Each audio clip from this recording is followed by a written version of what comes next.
Bom dia. Antes que você me pergunte, eu não me converti a nenhuma religião oriental, judaísmo, nada disso. A igreja tem me questionado. Há 18 anos sou eu que corto meu cabelo, o pouco que tenho, corto com muito prazer. Aí minha máquina quebrou, fui ao barbeiro ontem, ao cabeleireiro ontem, para ele dar uma ajeitada em mim.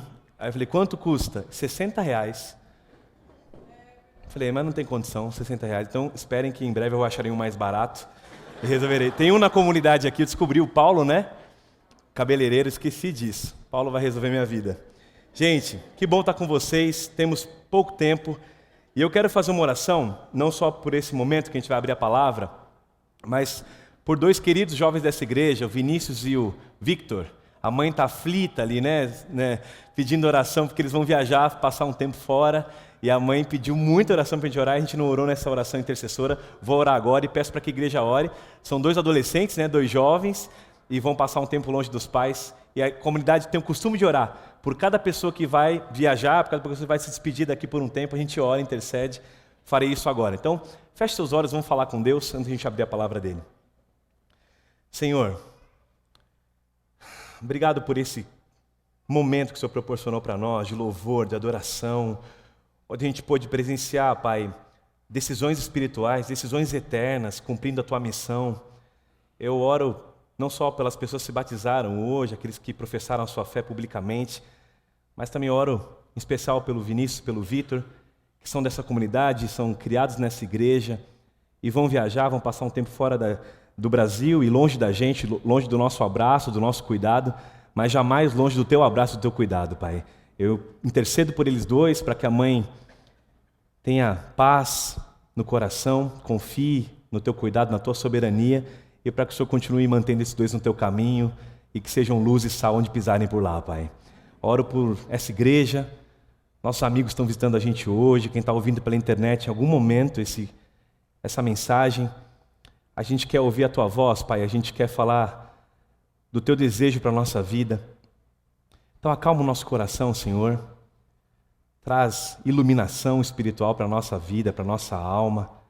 Nos dá a Tua palavra e que a gente consiga ter uma convicção profunda aqui, de que hoje o Senhor nos pede mais uma decisão espiritual e que a gente diga sim para o Senhor, Pai. Que a gente diga sim para Cristo Jesus. Que nenhum coração aqui saia daqui pesaroso, triste, mas que a gente tenha uma profunda experiência real contigo mais uma vez, Pai. Nos dá a Tua palavra, eu oro em nome de Cristo Jesus, para a Tua glória. Amém, Senhor. Amém. Abra sua Bíblia, Apocalipse 7. Hoje é o último tema da série Verdades para o Tempo do Fim. E coube a mim falar sobre um tema curioso, que muitas pessoas têm dúvida. Se você está visitando a gente, talvez nunca ouviu falar desse número no Apocalipse. É o número dos 144 mil. Ok? Os 144 mil. Talvez você está visitando aqui a gente hoje, ouvindo essa mensagem pela internet. Você conhece o número 666. Esse é mais famoso, né? 666. Mas os 144 mil, alguns não se lembram. E quem se lembra, talvez tenha dúvidas. E há uma verdade reveladora para nós nesse tema. Eu quero, nesses poucos minutos, trazer luz a esse tema, lendo contigo Apocalipse 7. Então, eu vou pedir a sua atenção. Eu vou dar algumas informações importantes sobre o tema. E queria que você realmente estivesse conectado à mensagem para que nada te distraísse nesse momento, a gente pudesse ler a Bíblia com uma profunda intenção de encontrar aqui a vontade de Deus. Vamos ler Apocalipse 7, verso 1 em diante. Vou ler na Nova Versão Internacional. Diz assim: Depois disso eu vi 4 anjos de pé nos 4 cantos da terra, retendo os 4 ventos, para impedir que qualquer vento soprasse na terra, no mar. E então eu vi outro anjo subindo do Oriente, tendo o selo do Deus vivo. Esse anjo bradou em alta voz aos 4 anjos, a quem havia sido dado o poder para danificar a terra e o mar. E ele clamou dizendo o seguinte: Não danifiquem nem a terra, nem o mar e nem as árvores, até que selemos as testas dos servos do nosso Deus. Então eu ouvi o número dos que foram selados, e agora entra o número aí no texto. Os que foram selados eram 144 mil de todas as tribos de Israel. Aí ele começa uma descrição, eu vou ler rapidamente a descrição. Da tribo de Judá foram selados 12 mil. Da tribo de Ruben, 12.000. De Gade, 12.000. De Aser, 12.000. De Naftali, 12.000. De Manassés, 12.000. De Simeão, 12.000. De Levi, de Issacar, de Zebulon, de José, de Benjamim, todos eles 12.000 de cada tribo. Depois disso ele diz: olhei e diante de mim estava uma grande multidão que ninguém podia contar, de todas as nações. Agora não é só da tribo de Israel, ele dá uma intenção que agora são todas as nações. Todos os povos, línguas, estavam em pé diante do trono do Cordeiro, com vestes brancas, segurando palmas nas mãos, e clamavam em alta voz: a salvação pertence ao nosso Deus, que se assenta no trono, e ao Cordeiro. Vamos ler mais uma menção dos 144.000. Apocalipse 14. São os dois textos onde aparece esse número relacionado aos que são selados pelo Deus vivo. Apocalipse 14, 1 a 4. Verso 1.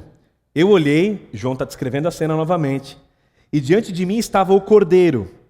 Ele estava em pé sobre o monte Sião, e com ele, de novo, o número 144.000, que traziam escritos na testa, porque foram selados, o nome dele, do Cordeiro, e o nome de seu pai. Eu ouvi um som no céu como de muitas águas e de um forte trovão, era como arpistas tocando suas harpas. Eles cantavam um cântico novo diante do trono dos 4 seres viventes e dos anciãos. Ninguém podia aprender o cântico a não ser os 144.000 que haviam sido comprados da terra. Estes são os que não se contaminaram com mulheres, pois se conservaram castos ou virgens, e seguem o Cordeiro por onde quer que ele vá. Foram comprados dentre os homens e ofertados como primícias a Deus e ao Cordeiro. Quem tem dúvida desse negócio todo, levanta a mão para eu saber. Maravilha, então é para você mesmo, sermão. Não digo que eu vou resolver essas questões, talvez você saia daqui com mais dúvida, mas você vai aprender alguma coisa. Há uma guerra teológica travada em cima desse tema, que diz: os 144.000 que a Bíblia descreve, nós lemos os dois textos sobre eles, os 144.000 são literais, ou seja, é um número de 144.000 pessoas que vão ser salvas e seladas. Tem uma outra multidão de todos os povos e tribos, eles são o mesmo povo. Será que esse 144 também faz parte da multidão? Será que está separado? Alguns acreditam que é literal, outros acreditam que é simbólico. Então eu vou citar alguns pontos para você relembrar, quem já estudou isso, e para você entender por que dessa dúvida. Quem acredita que é literal, começa algumas complicações para colocar a literalidade nesse processo. Primeiro, o Apocalipse é um livro que tem porções literais, mas tem porções que são extremamente o quê? Simbólicas. Dragão, né, mulher, são vários símbolos. Os 144.000, eles têm como literal. Se for literal, por que só os 144.000 são literais? E quando o anjo fala assim, por exemplo, caiu a grande Babilônia, aí ele fala, não, mas isso aí é simbólico, ok? Nessa porção, que é o mesmo texto, quando fala caiu a Babilônia, é simbólico, mas os 144.000 são literais. Não combina muito. Teria que ser tudo simbólico. Se é simbólico, caiu a Babilônia, porque Babilônia já caiu, então os 144.000 também teriam que ser simbólicos. Um problema. Um outro problema da possibilidade da literalidade. Há uma improbabilidade muito grande de que sejam apenas da tribo de Israel, como está escrito no texto. Ou seja, são 144.000 que saem das tribos de Israel. Hoje, o Estado de Israel mesmo reconhece a dificuldade que existe de você interpretar quais são as tribos, os puros sangues de cada tribo, da tribo original, a tribo que formou Israel. Quem seriam esses homens? Como é que seria identificado esses homens? Outro problema, a miscigenação. Eles se misturaram já. A lista que aparece no Apocalipse, a lista que aparece, falando das 12 tribos que eu li muito rápida, é uma lista que só aparece no Apocalipse. Essa lista tira, por exemplo, uma tribo, Adã, ela sai. A tribo de Efraim também não está. Tem uma tribo que está praticamente duplicada, ou seja, é uma lista diferente. Não é a mesma lista que aparece em Ezequiel, em Gênesis, é um outro Israel. Se fosse para ser literal, teria que ser o quê? A mesma lista que vem em Gênesis, a mesma lista, a lista que aparece em Ezequiel, e é uma outra lista. Outro problema, se for literal. Há um argumento aqui da santidade desses escolhidos. E o termo é que eles não se macularam, eles não se mancharam, não se contaminaram com mulheres. Eles eram virgens, eram castos. Então, quem entende de maneira literal, e eu assisti alguns debates essa semana, li alguns autores diferentes para ver qual é a impressão que eles têm disso. Num dos debates ele disse assim: eu não sei como Deus vai fazer, mas eu sei, ele disse, que se Israel, ainda vai ser cumprida essa profecia sobre Israel, vai achar 12 mil de cada tribo e 12 mil que são virgens. E eles vão cumprir essa profecia. Vocês acham que isso é simples, é tranquilo? Como que vocês acham? Difícil, né? E aí ele insistiu que isso era possível, que 12 mil das tribos originais sairiam e juntariam os 144 mil que seriam selados e levados ao céu. Nós estudamos isso, gente, nessa série inteira, sobre a visão dispensacionalista de Israel. Eu preguei aqui há um mês sobre o papel de Israel na profecia. Então eu sugiro que você que está ouvindo a gente pela internet ou aqui hoje, vá ao podcast da Nova Semente, baixe essa série, tem 6 episódios, e nela você vai compreender completamente o porquê que alguns acreditam que isso é literal. Ok? Mais um problema, a cena não para nos 144 mil. Você já imaginou se fosse só 144 mil salvos, se fosse literal? Primeiro que a sua chance diminui bastante, não é isso? Não é verdade?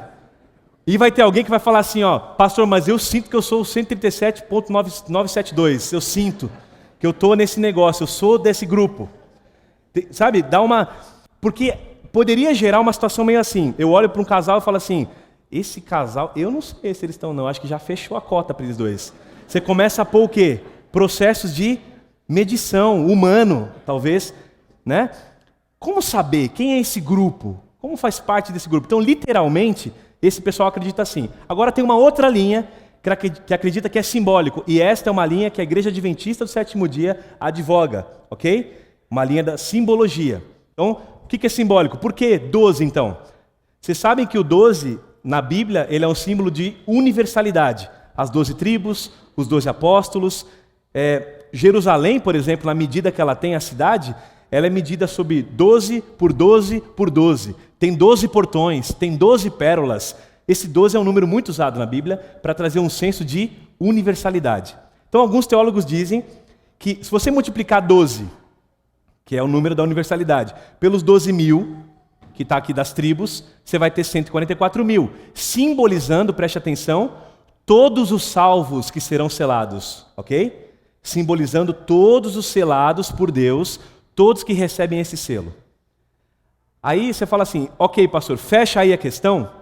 É isso? Então, um é literal, fica difícil ser literal pelo que eu mostrei rapidamente, e o outro fala, não, é simbólico e está resolvido.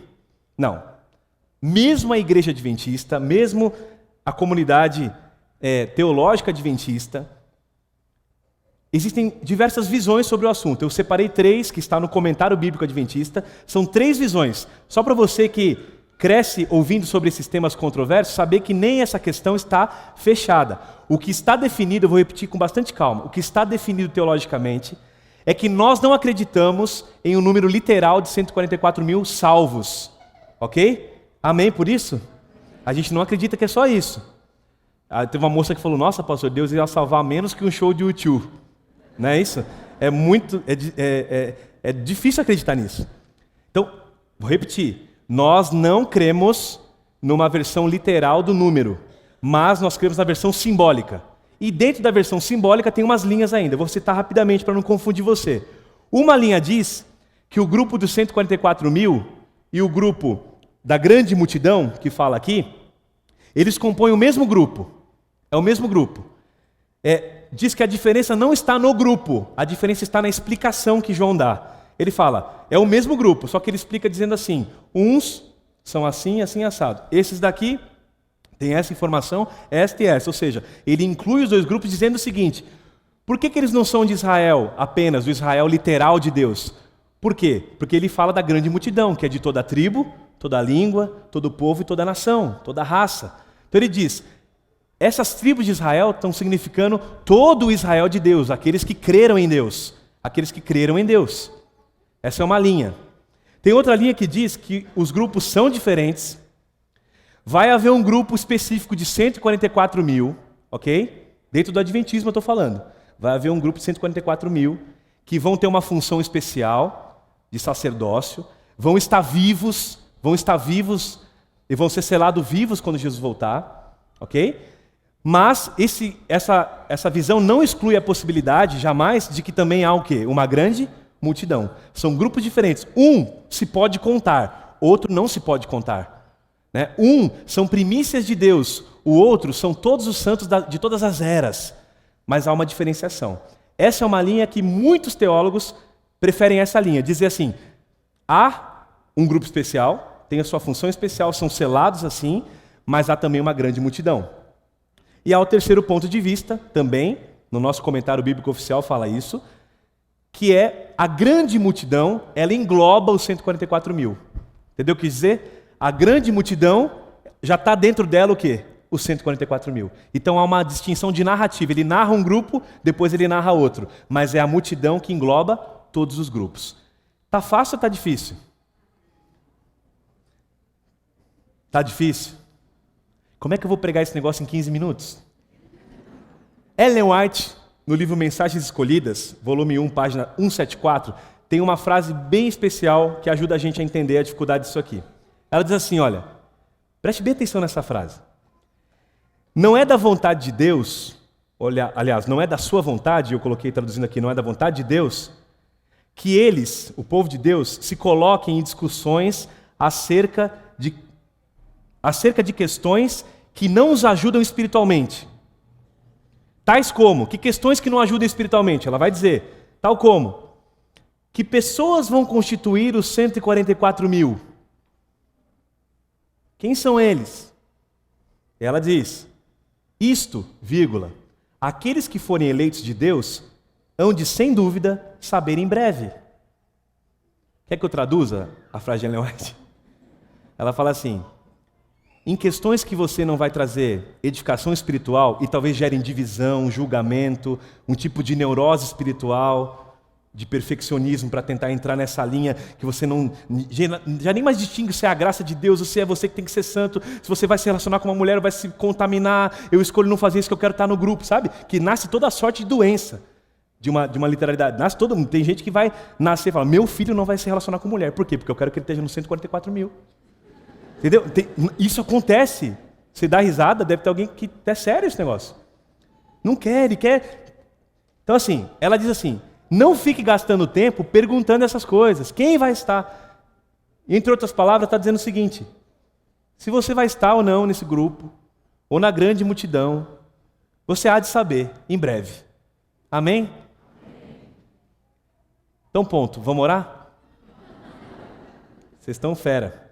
Vocês acreditam que então, vamos ver as mãos aqui, quantos vão na linha do que é literal? É literal esse processo. Vou ver se eu preciso dar o estudo bíblico separado. Tem um ali, acho que é literal, ok? Que só vão salvar 144 mil. Ah, é literal. Ah, aquela segunda visão que eu falei, é literal, mas também tem a grande multidão. Ah, então você não acha que é literal? É simbólico, certo? Alguns dizem assim, pode ser que exista esse número mesmo. Alguns dizem que pode ser que esse número, 144 mil, que são dos vivos que são selados, seja literal, o número literal, ok? O número, a contagem literal. Alguns dizem, nem sabemos se pode ser literal ou não, pode ser que ele seja simbólico ainda assim. Pode ser que os 144 mil mostrem que são todos os salvos mesmo que vão ser selados. Eu queria trazer para vocês 3 características desse grupo, que essas sim são bem aplicáveis a nós. E quem tiver mais dúvidas sobre esse tema, no começo que a gente dá aqui, segunda, terça, às 7h30 da noite, e aos sábados às 3 da tarde, nós gastamos uma série falando disso, assim, um tempão explicando essa contagem. Então, fica o convite a você para crescer nesse conteúdo. De maneira resumida, para pontuar, a Igreja Adventista do Sétimo Dia interpreta esse texto como simbólico, ok? E existem diversas visões dentro da visão simbólica, as quais eu tenho uma visão, as quais tem pastores que vão pensar um pouco diferente, mas são questões que não edificam e não trazem uma mudança de maneira escatológica para a nossa salvação. Essa é a posição oficial da igreja, ok? Mas é um número simbólico. Amém por isso. Tá? Vamos lá. 3 características desse povo que eu posso aplicar para a minha vida, que eu posso traduzir para você e para mim hoje. A Bíblia diz que eles foram comprados dentre os homens, ofertados como primícias a Deus. A Bíblia diz que neles não se achou mentira, mácula, eles estavam vestidos de branco porque a justiça de Cristo os vestia. E a Bíblia diz que eles vieram de uma tribulação, foram fiéis e foram lavados no sangue do Cordeiro. Então eu coloquei assim, primeiro, esse povo que quer fazer parte dos 144 mil, da grande multidão, está presente naquele dia da volta de Jesus, preparado para recebê-lo. Esse povo é caracterizado por ser fiel à verdade, é um povo fiel à verdade, e é um povo que não deixa de manter o testemunho de Jesus vivo, a fé em Jesus viva. Vou repetir, é um povo que exalta a verdade, a lei de Deus, e é um povo que também exalta a graça e a justificação pela fé em Jesus. Por que eu estou dizendo isso? Hoje nós temos um grupo bem polarizado. Nós temos judeus, por exemplo, que guardam a lei de maneira exímia, ok? Alguns deles têm essa visão literalista da lei e guardam ela de maneira completa, e é o que Deus pediu. Aquele que me ama, ele faz o que com o meu mandamento? Ele guarda. Então ele traduz a sua adoração em amor à lei. Porém, eles não mantêm a fé em Jesus, porque não confessam Jesus como o Senhor e como aquele Messias que veio, morreu, ressuscitou e vai voltar. Então, fica com esse grupo. Temos um outro grupo hoje, crescente, eu queria que você antenasse para isso. Um grupo que professa a fé em Jesus, ele vai voltar, ele morreu, é a salvação pela graça, porém, quando vai falar da medida ou da lei ou da função da lei, pisoteiam e esquecem a lei, como se a lei tivesse sido abolida. Então você tem duas polaridades aqui, um que tem a lei e não confessa Jesus, e um grande grupo que tem Jesus, mas na hora de falar da lei, abomina, como se ela não existisse mais. Onde eu quero chegar com isso é que esse grupo do tempo final é um grupo que aprendeu uma verdade muito profunda. Aprendeu que guardar a lei não garante a nós a salvação. Aprendeu que a lei não é um instrumento para a salvação. Pelo contrário, esse grupo aprendeu de maneira profunda que a graça de Cristo salvou, que a graça de Cristo o abraçou, que a graça de Cristo e o poder de Cristo te renovou no seu homem natural, te deu um homem espiritual, uma nova natureza, e que por isso agora você anda em boas obras, guarda a lei e traduz o seu amor em obediência. Não é um grupo, eu vou repetir, que guarda a lei como um meio de salvação. É um grupo que entendeu que a fé em Jesus trouxe salvação para esse povo que era antes inimigo de Deus. E agora, reconciliados, andamos em boas obras. Andamos em boas obras. É um grupo que, ao final da história, vai exaltar a graça de Deus e o único meio de salvação, porque eles têm as vestes brancas, lavadas pelo sangue de quem? Do Cordeiro. Esse é o grupo. Mas é o grupo que ele também levanta a lei de Deus como se dissesse: nós não temos mentira alguma em nossa boca. Nós permanecemos na verdade. Nós não nos contaminamos. É um grupo que exalta a lei de Deus e exalta a fé em Jesus. E eu oro para que nós sejamos esse grupo. Eu oro para que nós sejamos esse grupo, que jamais pisoteamos a lei de Deus, esqueçamos dela, e jamais demos uma ênfase exacerbada apenas na graça de Deus, e jamais, muito menos isso, coloquemos ali num lugar onde ela não está, como meio de salvação. Jamais façamos isso em nosso discurso e nossa prática. Que a gente seja um povo que entenda o que é ser salvo por Jesus e desfrutar da alegria da salvação. Da alegria da salvação enquanto você vive e ama Jesus seguindo a sua vontade. Esse grupo, então, é caracterizado por guardar a lei, exaltar os mandamentos e exaltar a fé em Jesus, a justificação pela fé. E o texto é claro, Apocalipse 14, 12, num grupo de salvos está lá. Quem são estes? Esses são os que vieram da tribulação, e aqui está a perseverança desses que são santos, que obedecem os mandamentos de Deus e têm a fé em Jesus. Esse é o grupo que une essas duas coisas. Hoje nós temos pessoas que estão na lei e não pregam a Jesus, e pessoas que estão com Cristo, mas derrubam a lei. Esse é o grupo. Mais um. A Bíblia diz que eles são incontaminados. Segundo ponto, esse grupo é incontaminado. Esse grupo, ele não se contaminou com mulheres, ele é virgem, ele é casto. E se você for traduzir isso de maneira literal, começa uma nova dificuldade, porque o texto, quando fala de macular, usando o sexo, usando a relação sexual, ele não está dizendo que é uma relação, por exemplo, de marido e mulher. Porque senão contradiria tudo que Jesus disse e Deus disse lá no Éden, que a relação sexual dentro de um casamento é o quê? Santa, sagrada. Se alguém tem uma relação com mulher, esse não se torna impuro. Pelo contrário, há uma pureza na relação. Jesus é o presente do céu, isso, a relação. Agora, ele fala de homens que se macularam, se mancharam, se contaminaram com mulher. Então, o que é mulher no Apocalipse, gente? Igreja ou poder religioso, sistema religioso. Poder ou um sistema religioso, não só uma igreja com uma denominação, mas um sistema, porque várias placas de igreja podem estar dentro de um mesmo sistema, ok? Então, a Bíblia vai falar de duas mulheres. A primeira mulher, você não precisa abrir, ela está em Apocalipse 14, 4. Ela aparece primeiro, e ela aparece dizendo assim, essa mulher, ela está sentada em cima da lua, e debaixo dela tem as estrelas, e ela está vestida de sol. É uma mulher que brilha. Essa mulher dá à luz a um filho, ela grita de ânsias para dar à luz. E esse filho é um homem que vai reger as nações todas com vara de ferro. É uma menção a Cristo, que ele rege com cetro de ferro as nações. Essa mulher, ela tem uma relação com a igreja verdadeira de Deus, o povo escolhido de Deus. E diz, e o seu filho é arrebatado para Deus e mora no seu trono, fica lá no seu trono. Quem é essa mulher? A igreja verdadeira.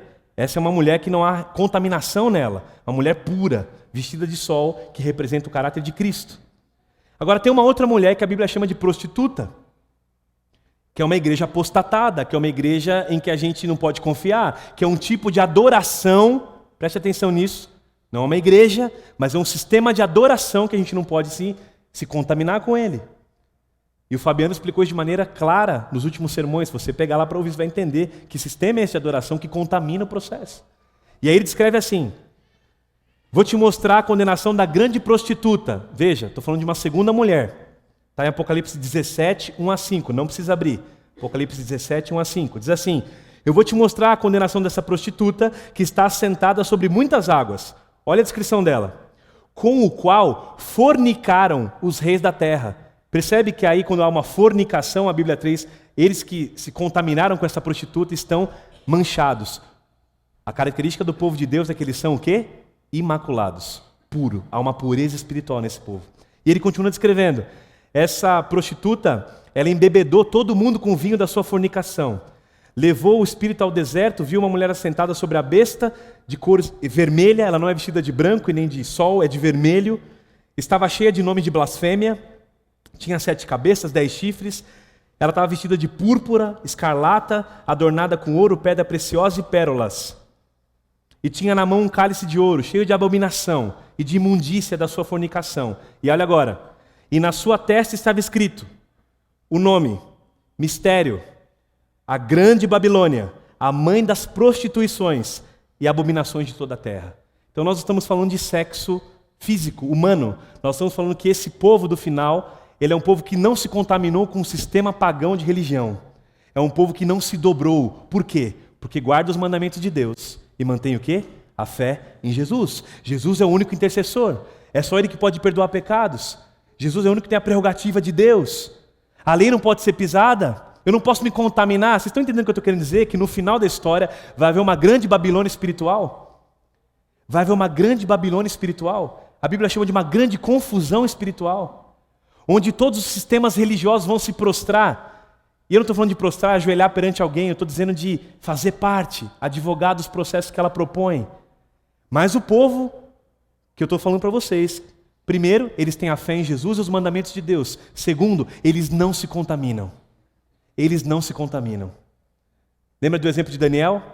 Escolhe no seu coração profundamente não se contaminar com a idolatria de Babilônia. Deus vai levantar alguns Daniéis, já está levantando alguns Daniéis, Sadraque, Mesaque e Abednego, que não se dobram a um sistema religioso pagão. Esse povo tem essa marca. Mantém a fé em Jesus, guarda a lei de Deus e não se contamina com a prostituta chamada Babilônia. Terceiro, texto que me toca muito. Ele diz assim, são aqueles que não se contaminaram e estes fazem uma só coisa. Uma identidade desses 144 mil, desse povo escolhido. Eles seguem o Cordeiro, aonde quer que o Cordeiro vá. Amém. Isso foi um amém. Eles seguem o Cordeiro, aonde quer que o Cordeiro vá. Eles são discípulos de Jesus. Eles amam fazer a vontade de Jesus. O povo que a Bíblia fala no final da história tem a lei de Deus por amor. Ama falar de Jesus. Fabiano disse para mim ali atrás, se batizou agora: pastor, eu não dormi essa noite, eu acordei 4, 5 vezes, porque eu ia me entregar minha vida para Jesus. Ama, apaixonado por Jesus. É um povo que segue o Cordeiro onde quer que o Cordeiro vá. É mais ou menos assim, traduzindo em realidade na tua vida. Senhor, o Senhor é o primeiro na minha vida. Quem resolve a minha agenda é o Jesus Cristo. Quem diz se eu namoro ou não namoro é Jesus Cristo. Quem diz se eu trabalho ou não trabalho é Jesus Cristo. Quem diz como eu me relaciono com o meu dinheiro é Jesus Cristo. Quem diz como é que eu trato meus irmãos é Jesus Cristo. Quem diz como eu trato minha família é Jesus Cristo. Eu sigo o Cordeiro onde quer que o Cordeiro vá. Eu não sigo outra pessoa, eu não estou em outro sistema religioso, eu sigo a voz do Cordeiro. Ele é a prioridade na minha vida. Meu desejo é seguir o Cordeiro. O que Ele me pede, eu faço. O que Ele me pede, eu tenho prazer em fazer. Eu tenho alegria em fazer. E eu lembrei de um texto que Jesus fala para as suas ovelhas quando está andando aqui. João 10, 27, ele diz assim: as minhas ovelhas, elas ouvem a minha voz. Eu as conheço. Elas também me reconhecem, porque elas ouvem a minha voz. E elas fazem o quê? Elas me seguem. Esse povo do tempo final é um povo que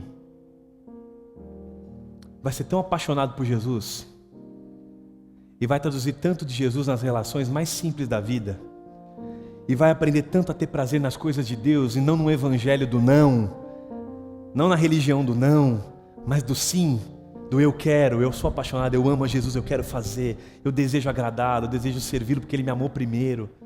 É um povo que exalta a lei de Deus com paixão e diz assim: eu amo essa lei. Ó, quanto eu amo a tua lei, ela é meu prazer, Senhor. Ela é meu prazer. Só que tem um tom certo de falar isso. Tem um jeito certo de pregar isso. No meio dessa confusão que vai virar essa história, no meio dessa confusão que vai virar a história humana, e alguns que acompanham notícias religiosas e políticas estão sabendo do que eu estou falando. Cada vez mais as profecias vão se cumprindo, vão se canalizando para um final.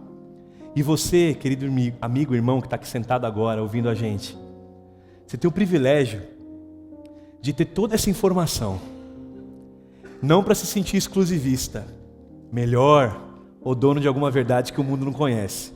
Pelo contrário, para se humilhar, para dizer assim: Senhor, se eu sei disso, me ensina a viver e me ensina a ter amor pelas pessoas para que elas saibam também, através do teu caráter revelado em mim.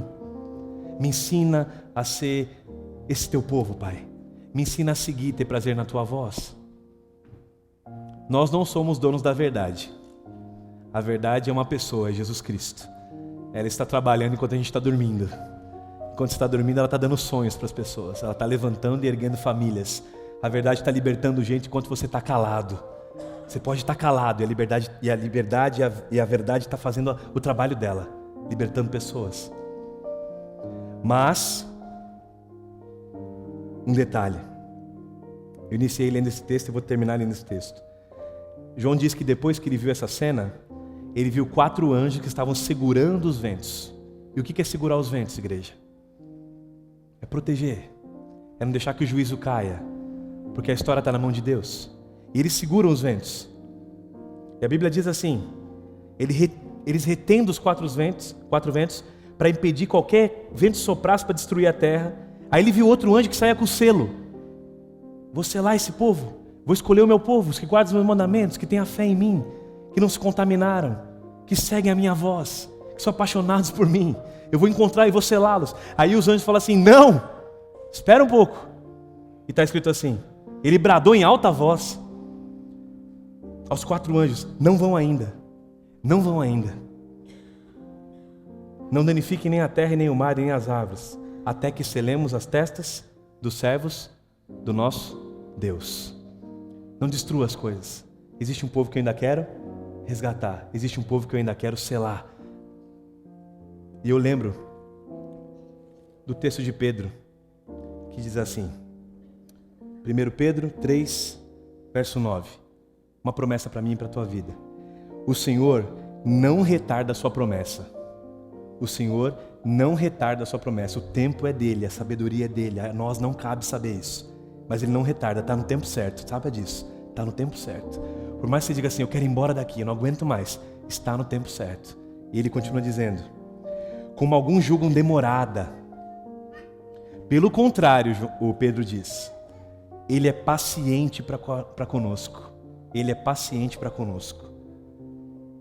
não querendo que nenhum de nós pereça, senão que todos nós cheguemos um dia ao arrependimento. Eu quero dizer uma boa notícia para você, talvez a melhor desse sermão.